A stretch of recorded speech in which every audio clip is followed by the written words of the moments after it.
You gentlemen seen your midterm grades yet? Well, they're not posted yet, sir. 2 C's, 2 D's, and an F. That's a 1.2 grade average. Fat, drunk, and stupid is no way to go through life, son. This is WICR. Hello, everyone, and welcome to the Big Dance. Matt Lasella, Martino Puccio here with you. Okay, so Final Four tomorrow. We got UNC and Syracuse. How the heck did Syracuse get all the way to the Final Four? A lot of people didn't have them even making the tournament, and a lot of people, I got in arguments with a lot of people saying that they should or shouldn't have gotten in. Considered to take Monmouth's spot, I think. Right. So, anyways, Matt, you're the big Syracuse fan. Yes. How did Syracuse make it to this far? My unbiased opinion, Syracuse got here based on their defense. Throughout the tournament, we've seen the clutch shooting's been there. Malachi Richardson, Michael Benajay, Trevor Cooney, those guys. But really, if you take the time and watch Syracuse games and watch the highlights of these games, the zone is rotating beautifully. You can clearly see the difference from the beginning of the year. Coleman and Richardson had trouble sliding over, and you look now and you can't get the ball inside. You absolutely can't get it inside. And the big reason, too, which isn't getting talked about, is Tyler Roberson. Had the 18-rebound game against Middle Tennessee State. You know, he's on the offensive glass. He's been unstoppable, and it's really the defense that's driving them right now. Okay, well, you talk about that. Do you think that a lot of people also, just because they've been a 10 seed, do you find it an excuse that they've beaten the seeds like a Dayton or a Middle Tennessee State? They also, who did they beat in the Sweet 16 to get all the way over there? It wasn't Virginia, obviously. No, Virginia's the Elite Eight game. Yeah, because Virginia was the Elite Gonzaga. Eight. Who did they beat knock the bigs off? of Wilcher and Gonzaga. Sabonis. They beat Gonzaga. Yeah, Gonzaga. So they beat Gonzaga too, also a lower seed. So do you think that's a fair argument made by everybody saying that they were a low seed and they got easy games to go all the way to the Final Four? I don't know about easy games. Okay, your first matchup against Middle Tennessee State, the second matchup, you had Dayton, evenly matched game. The Middle Tennessee State game, you could argue, you can make that argument, I guess, but then you're kind of saying Michigan State doesn't belong because they got knocked out. I mean, is it a fluke thing? Yeah, because Middle Tennessee State isn't Michigan State, right? But I think afterwards, Gonzaga was a team that is kind of talked about the same way as Syracuse. Not the fact that they didn't deserve to get in, but how good they are is that low of a seed. You know, I think if there were any doubts, I think the Virginia game should have altered that. You could make the case for those three other games, but I think once Virginia came, they proved themselves, and now at this point, everybody knows the Final Four. It's you look 2 years ago, UConn and Kentucky, 7 and 8. It's at this point, it's whoever plays the best in the next two games. They definitely have to be the most surprising team to get to the Final Four since definitely. UConn did a couple of years ago when they won the whole thing. But in my opinion, this couldn't have been a better matchup for Syracuse in the Final Four because of the ACC factor. Yeah, I agree. I think that I think UNC is a vulnerable team defensively. I think that if Syracuse can expose their weaknesses early, it gives them a good shot. And Syracuse is a notorious slow starting team. Every game they get out to is low scoring, and it's not just because their offense struggles early in games. They've been lucky enough and played well enough in the second half of games to get them back in it. But I think the start, on Saturday is really going to be the key. If they can keep a deficit, if we assume a deficit, if they can keep it within 10 in the first half, I don't see any reason this team can't beat North Carolina. Is North Carolina the best team left? Yes, absolutely. Are they expected to win it at this point? Yes, absolutely. But if you could expose their vulnerabilities defensively, I don't see any reason that Syracuse can't win. Syracuse definitely has a shot in this game, but I think the most surprising factor in all of this is that both teams kind of have a real fire lit underneath them. Yeah. And you could say that for all four teams. And I mean that, obviously you have to be motivated to get this far in the first place, but it's just this whole dynamic that Boeheim wasn't coaching at the beginning of the year. There was rumors about Roy Williams being on the outs. Oklahoma not getting any respect, really, just because they're a shooting team. And then there's Villanova, who everyone had Kansas in that side of the bracket. Yeah. Not many people really, even though they were number 2 seed. I think no one really picked Villanova's case is that they were just kind of maybe undiscovered to a certain extent because the new Big East is nothing really to write home about, and I think people didn't. They just wrote Villanova off. They didn't have a very tough schedule. They did what they were supposed to do, but they didn't have the UNC wins and the Kansas wins. So I think that's why they wrote them off.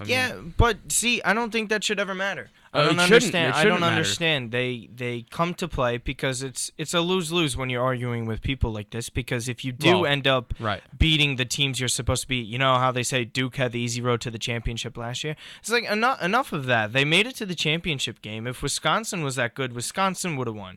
And also, if Virginia was that great, then they should have beat Syracuse and shouldn't have given up. What was it? A 16-point lead? I think they blew. Yep. Okay. So people constantly are going to make excuses about whatever they do, and even if I'm not a fan of Syracuse, which I'm not at all, or UNC, they still beat the teams they were supposed to play, and they beat them all. They could have just lost. They could have lost because what's going to happen if they lose? UNC sucks. If they win, hey, UNC played an easy team. So you're not gonna get any fair arguments back from people. People are just always going to make excuses. But I think this is Jim Boeheim's best coaching job ever. Yeah. Considering everything that they weren't even supposed to be in the tournament, they don't have the most talented team. Well, what would you say if I told you a couple of years ago that Benajay and Cooney were the teams that would make it to the Final Four? Not a chance. The Scoop Jardine. I don't think the Scoop Jardine team ever. No, they were. I think Sweet 16. I think they had a couple decent runs, but they never went this far. Well, you had the year when what was Trey Burke's? Trey Burke's senior year when they went to the Final Four there. Oh, that was the year Kentucky. No, Kentucky didn't win that year. That was the year. Was that 2011, 2012? I want to say. What year? Yeah. Whatever year Burke won Player of the Year. Burke won Player of the Year, but that was a couple years ago. That might have been 2012. Might have been. So that was Syracuse, Michigan. It went. Might have been the year Louisville won. It was the year Louisville won. It was Kevin Ware's year. Okay. Yeah.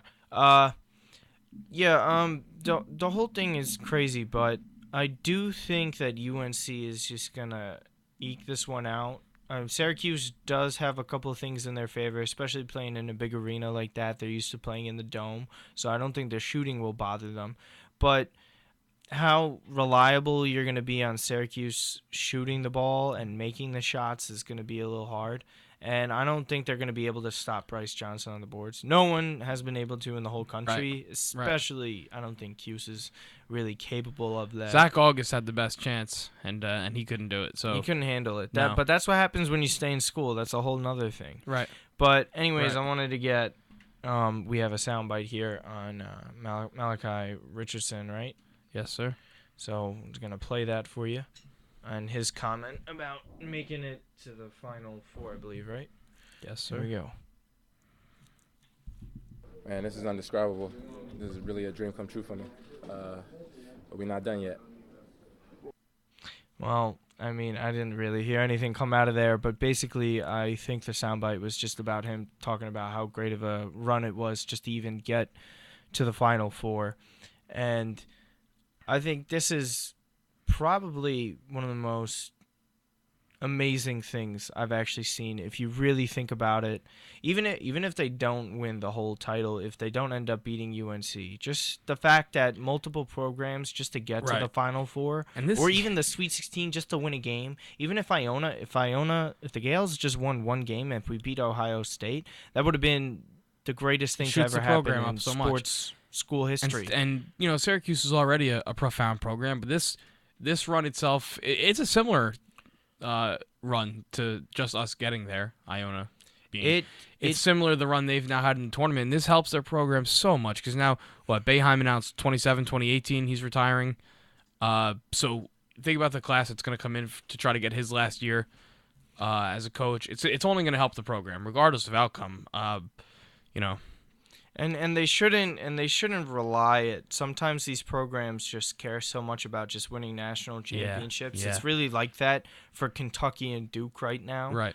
And you could even Well, when throw you're at in the cusp UNC every there, year, too. that's almost the expectation. Yeah, it's an unfair expectations. expectation. People just forget and realize how great it is just to even make it to a Final Four in the Right. first place. Because look at Bill Self. I think the last time Bill Self won it, even got to the Final Chalmers. Four was no. They lost in the championship game That's the last time they to got Kentucky. Was the last time they got there when they had Thomas Robinson. there. Well, on right, that team. which was That team. 2011.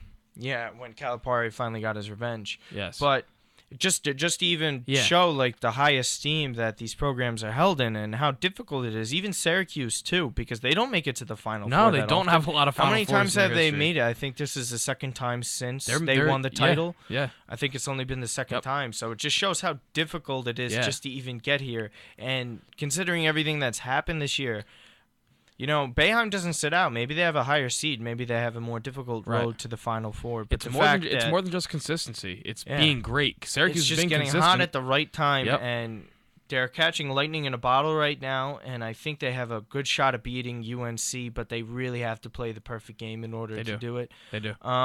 First and foremost, they have to hit threes. They have to keep Bryce Johnson under 13 rebounds would be a good number for me if I'm Cuse and I'm Boeheim. Yeah.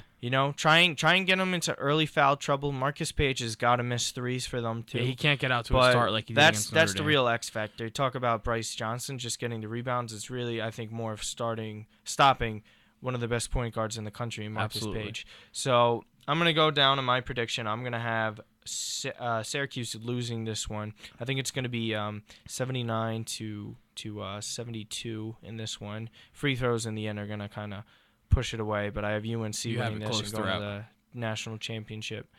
And what's your prediction? I have to take Cuse, and Mhm. I'm going to take them